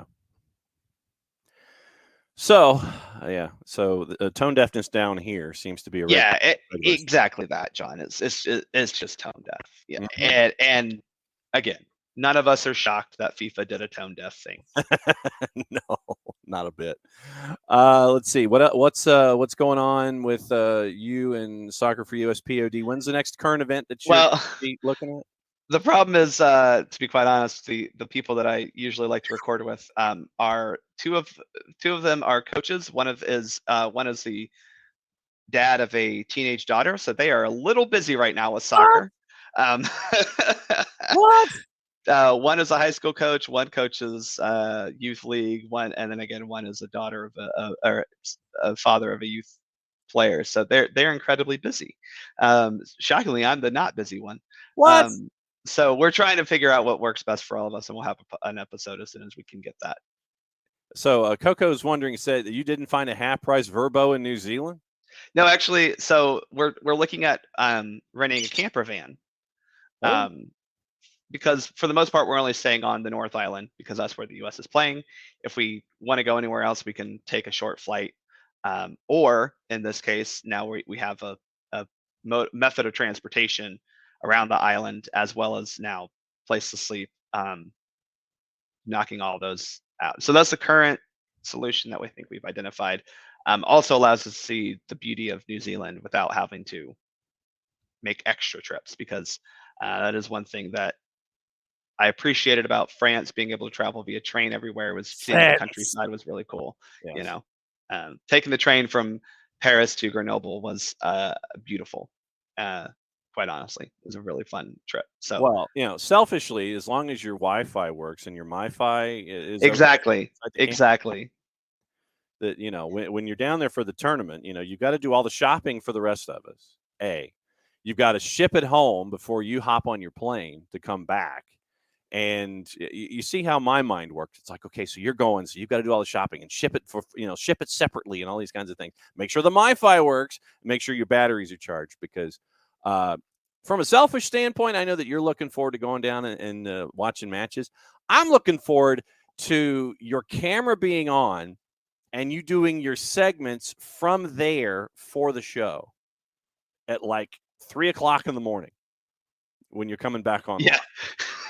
Yeah, that 14-hour difference. We'll see how that plays out. I think what that means is that you're leading off the show every morning. Yeah, exactly. The opening kickoff at 9:00. I do think we'll find some hotels for the game days, right? Because we want to be able to come back to a hotel and shower and sleep and stuff. So that's the biggest thing. Semantics of travel.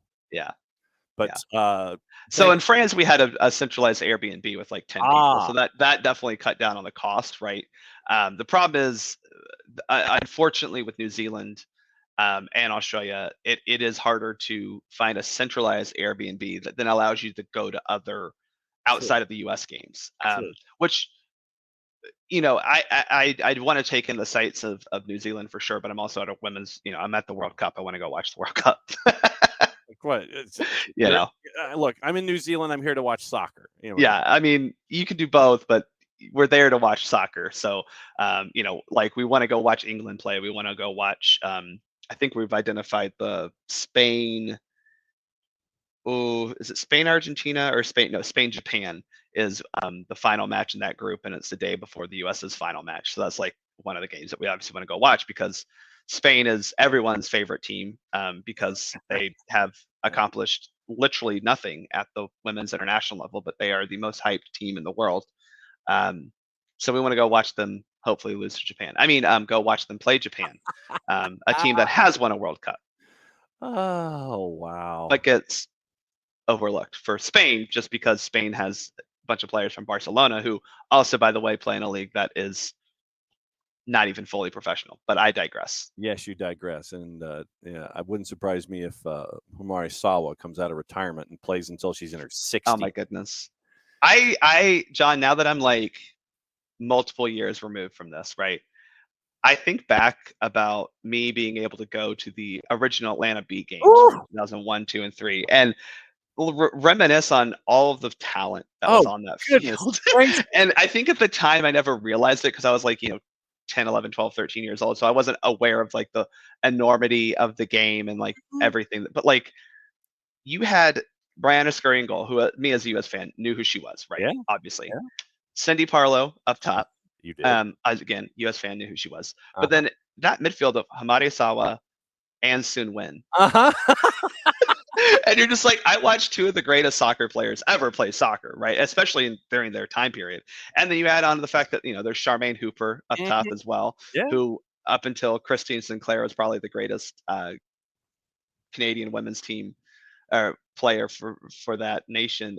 It's insane. It really is insane to think about the just immense talent that was on that field. And yet because at that point we still had the Atlanta curse, 2 finals in 3 years, couldn't win it. Look, I was in Foxborough covering it for one of my ex-partners. And yeah, I was like the only TV camera that was there representing Atlanta television that made the trip to Foxborough for that title game. And you're looking at Carrie Gregg, the Augustiniak sister. Yep. You laugh at the fact sisters. I forgot about them. Yes. Oh man, that team was so good. McIntosh So good. and the Augustinian. You sit there and you go, yeah, this roster had Cindy Parlow-Cone, Charmaine Sawa, Sun Wen, Marigold. Thanks, Soccer for Good, OG. Yeah, Marigold. Like Maribel Dominguez. Like, right? Like this team was sick. It was so sick. I was so blessed. And then 2002 we host the Founders Cup final, and you've got Birgit Prinz beating Mia Hamm. Like, y'all, WUSA was an unreal league. Like it was sick. People don't realize how unfortunate it is that league did not stay because when you burn through 3 years of revenue in 1 year. I know. But hey, we should go to I'm not going to talk about that. I'm not mentioning those 2 words. Sorry. I'm going to stop. I'm stopping myself. See what happens here? You get this stuff. All right. So I think your 10 o'clock meeting is over. It's almost done. Yep. So your 10 o'clock is almost done, and your 11 o'clock is coming up around the corner. We'll catch up with you soon, my friend. John, enjoy Macon. Enjoy all the things you're doing. Macon, right? You are in Macon. Correct? Oh yeah, I'm in Macon. Just making sure. 1, 3, 5, and 7 for the basketball championships today, tomorrow, Friday. First championships at 11 o'clock on Saturday morning. I'm getting Old Clinton barbecue in Gray on the way home. That is how my week is going to go. I enjoy watching all the talent that is Georgia high school basketball, and then enjoy watching that talent leave the state because none of our college programs can recruit. So, well, except for Kennesaw State, apparently, that's the only one who's heading to the tournament. Good for them. John, enjoy the Georgia high school basketball championships. All right, we'll see you next week, my friend. Bye, y'all. That's Bart Keeler, Bartimus Prime 19 Soccer for USPOD on the Twitters. Follow Bart. Yeah, that first round WUSA. Yeah, everything that was amazing about the league is why it failed, including the budgets. But first round. I still have, as a matter of fact, my first the golf shirt from the first incarnation of the Atlanta Beat. Tom Stone was the head coach, and then Tom left to go to be the head coach at Texas Tech, and then when the league failed, and so I've got to figure out where Stoney is. It's been a while since I've reached out and caught up with him, but gossip, rumor, and innuendo before we go. Dylan Butler had to do some work at MLSsoccer.com today. Obviously, we'll catch back up with Dylan again next week. Gossip, rumor, and innuendo before we head out the door, and we'll go through the papers as well. Once again, remember, you got your Champions League today. You've got CONCACAF Champions League tonight. So very, very busy day. Arsenal, Manchester United, Chelsea, Liverpool remain interested in Moises Caicedo despite the midfielder signing a new contract with Brighton last week. All that meant that Brighton is in control of the asset, and if somebody comes knocking and wants to pay a premium, then they can still get Moises Caicedo. Keep that in mind. Napoli's Victor Osimhen, West Ham's Declan Rice, Arsenal's main targets this summer. That's from the 3-letter paper. Keep that information at your own peril. Osimhen says he's, quote, working hard to achieve his dream of one day playing in the Premier League. It's from our friends at Sky. Real Madrid's head of recruitment, Uni Calafat, held a meeting with the father of Jude Bellingham at a London hotel on Tuesday. And that's from Foot Mercato. Former Spurs manager Mauricio Pochettino wants to return to the London club if current Spurs boss Antonio Conte leaves in the summer. That's from the Times newspaper. Bayern Munich, unlikely to exercise the €70 million option to turn Joao Cancelo's loan move for Manchester City into a permanent switch. Liverpool, Manchester United, Spurs have asked to be kept informed of Adrien Rabiot's contract situation at Juve. Newcastle have joined the race to sign Mason Mount from Chelsea. That's from the 4-letter paper. Keep that in mind. Manchester City in pole position to re-sign Romeo Lavia from Southampton after they included a buyback clause in the deal. Barcelona's president, Joan Laporta, recently met with PSG and Argentina's forward Lionel Messi's father. It's left open the possibility of a summer return to the new camp for the 35-year-old. Good luck. Good luck. How are you going to afford it? Equity deal? What equity do you have? Laporta is also planning to extend the contract of Xavi, set to offer Busquets a new deal beyond the summer.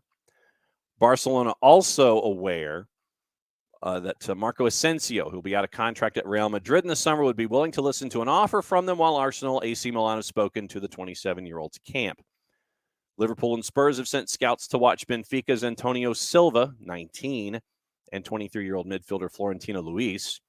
Talks between Manchester United potential buyers of the club begin this week with the Qatari group fronted by Sheikh Jassim bin Hamad Al Thani, thought to be the front runner. Once again, that's the Times. So both of those, the Al Thani group and the Sir Jim Ratcliffe group, they've made it to the second stage.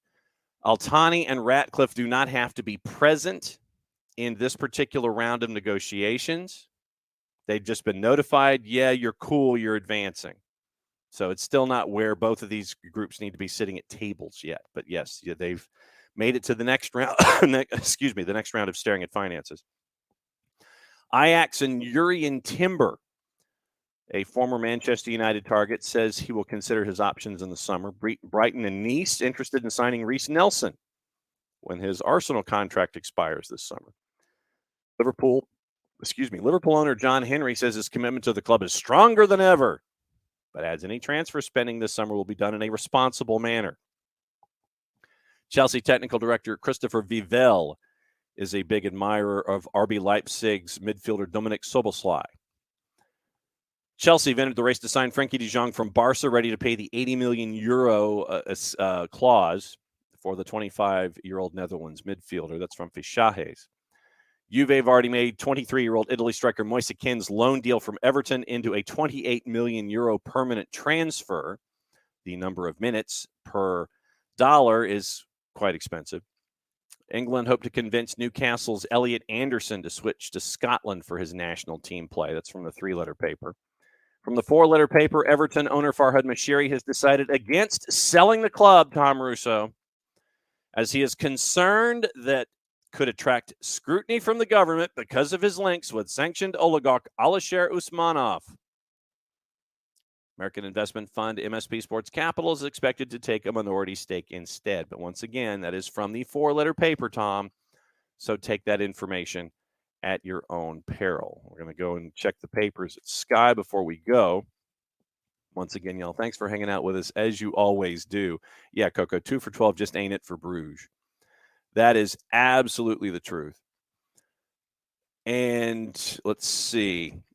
Checking the papers quickly, seeing if there's anything else going on. Gabriel Jesus looks like he has returned to training for Arsenal. So happy news for Bart and everyone that's attached to the Gooners.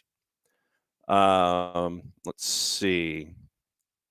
We mentioned Frenkie de Jong. We mentioned skipping the three-letter paper and the four-letter. Let's see. And we mentioned Liverpool and John Henry. Aberdeen's hunt for a new manager suffered the surprise setback. Once again, we mentioned that with Jarrett. Chris Wilder is 17 minutes after Watford sacked Slaven Bilic. Chris Wilder snapped up by Watford for the remainder of the season, so Aberdeen's still looking for a permanent manager.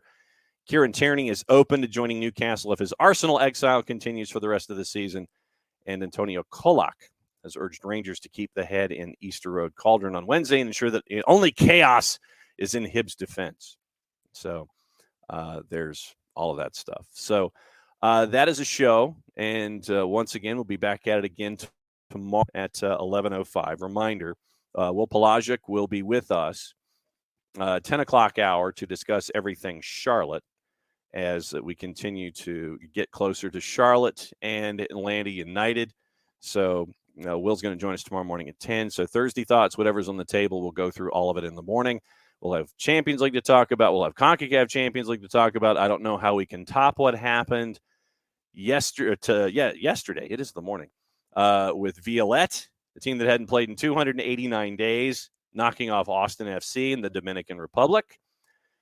How a dog slowed down the match involving Philadelphia and Alianza, but Philadelphia and the purple team did what they needed to do. They did not lose the first leg. They can win it at home, both with goalless draws. We'll have more action tonight. The only MLS side that's in play is the Vancouver Whitecaps, and they're in action at 10 o'clock. Once again, you can catch all that on Tuna NA and on FS2. So for everybody here at SDH, hopefully you enjoyed the high school match last night. Soccer's in session on tape, released to the network at 7 o'clock tonight. And we'll catch up with Jamie Gleason, the head coach of Collins Hill. He'll be a part of the process. He'll be the in-session interview for this week's show. Jason will have all the rundown for everything with all the coaches, all the rankings, all the scores, all the highlights, all that stuff. So it will be great to hear. Soccer's in session tonight at 7 o'clock. Prim and Proper is up on the network. That posted late last night as well to get you ready for match week 26. 5, 4, or 3, depending on which team you follow. So we'll be back at it again tomorrow morning, 9:05.